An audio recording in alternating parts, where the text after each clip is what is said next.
January 31st, 2022. 7 MS-13 members launch a coordinated assault inside a Texas federal prison. 2 men die within 3 minutes. The attack triggers something unprecedented. Every federal prison in America locks down for nearly a week. This wasn't random violence. This was the bloody collapse of a prison alliance that had ruled for decades. A partnership between 2 of America's deadliest gangs was ending in the most violent way possible. Connection loop.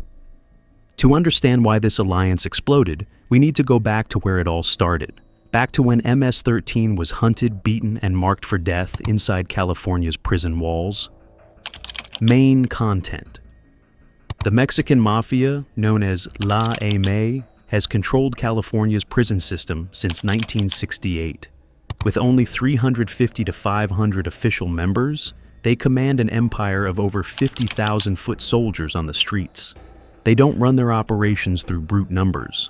They run it through a system so efficient, it would make corporations jealous. Every Hispanic street gang in Southern California, from Florence 13 to 18th Street, pays tribute to them. They call these gangs sureños, meaning Southerners, and they all wear the number 13 to show allegiance to the 13th letter of the alphabet, M for Mafia. But MS-13 wasn't always part of this system.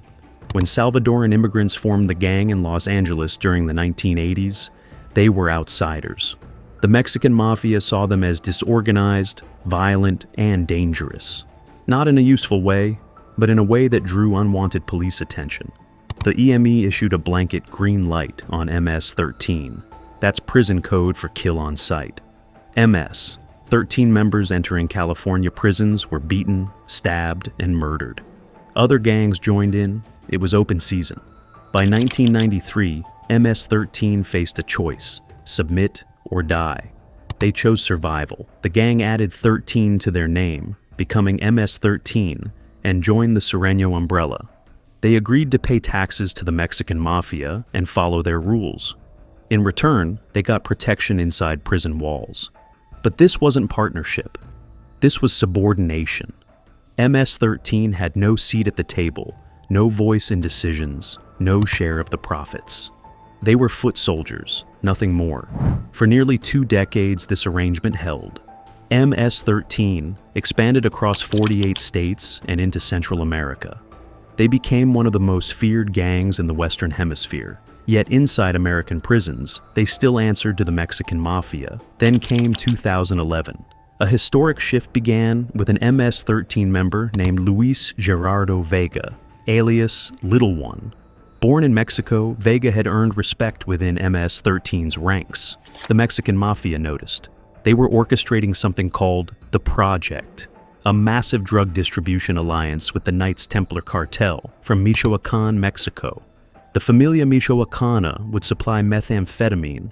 The Mexican Mafia would use their Sureño network to distribute it across California. They needed someone to coordinate the MS-13 cliques. They chose Vega. In April 2011, Vega traveled to Michoacan with another MS-13 member called Fast Freddy. They met with Servando Gomez Martinez, better known as La Tuta, the Knights Templar leader. The deal was finalized. On June 8, 2011, something unprecedented happened. At a meeting in Fresno, California, Luis Gerardo Vega became the first MS-13 member ever inducted into the Mexican Mafia as a full member, a carnal or blood brother. After nearly 3 decades of existence, MS-13 finally had a seat at the table. The project moved forward. Jose Juan Rodriguez Juarez, known as Dreamer, was another MS-13 member with Mexican heritage who caught the EME's attention. He had a vision: unite all MS-13 cliques across America under one command structure, creating a national program that could distribute drugs from coast to coast. New Jersey, North Carolina, Virginia, Maryland, New York. Everywhere MS-13 had presence could become part of this network. But the project never reached its full potential. Federal authorities had informants inside the operation. In 2013, major indictments came down. Vega was arrested. His status as a Mexican Mafia member remains disputed because the person who inducted him was revealed to be a government informant. the drug trafficking network collapsed. Dreamer was indicted in 2015 on racketeering conspiracy charges. The alliance between MS-13, the Mexican Mafia, and the Knights Templar fell apart. Yet the relationship between MS-13 and the Mexican Mafia continued. It was symbiotic, as federal prosecutors described it. MS-13 provided muscle and distribution networks. The Mexican Mafia provided protection and connections to cartels. Both sides benefited. Both sides profited. The system worked until it didn't. MS-13's leadership operates from El Salvador through a command structure called the Ranfla National. By 2018, authorities discovered MS-13 was coordinating operations across multiple countries, including running activities from inside a Mississippi prison cell. The Ranfla National began pushing for more control over their members inside American prisons. They wanted to enforce their own orders, including murder contracts, even while incarcerated. They wanted independence from the Mexican Mafia's authority. This created tension. The Mexican Mafia controls large portions of the Hispanic prison population in California, Texas, and the federal system. For decades, they've dictated who lives and who dies behind bars. MS-13's push for autonomy threatened that control. January 31st, 2022, at the U.S. Penitentiary in Bowmont, Texas, that tension exploded.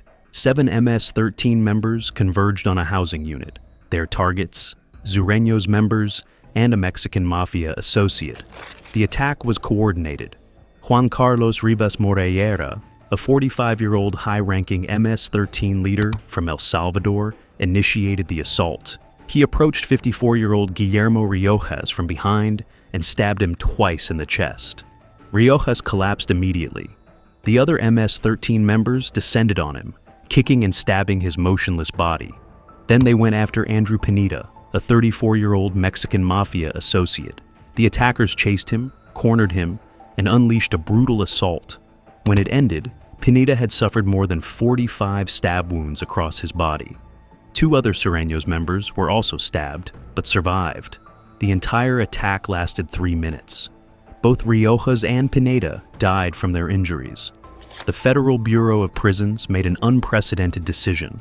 Fearing retaliatory violence would spread across the entire prison system, they locked down every federal facility in America. Over 120 prisons went into lockdown simultaneously. The restriction lasted nearly a week. It was one of the most violent prison executions in Texas history, and it exposed something federal authorities had suspected. MS-13's leadership in El Salvador was willing to order murders inside American prisons to assert their independence. The 7 attackers were indicted on 15 counts, including racketeering conspiracy and murder in aid of racketeering. Rivas Moreira, the leader, received an additional life sentence. Hector Ramirez, known as Cuervo, received 360 months. The others received similar lengthy sentences. Federal prosecutors made it clear. This case illustrated the danger MS-13 poses both inside and outside prison walls. MS-13 leaders in El Salvador ordered and plotted these heinous murders from thousands of miles away. Stated Acting U.S. Attorney Abe McLaughlin. MS-13 soldiers incarcerated in a Texas prison executed that plan.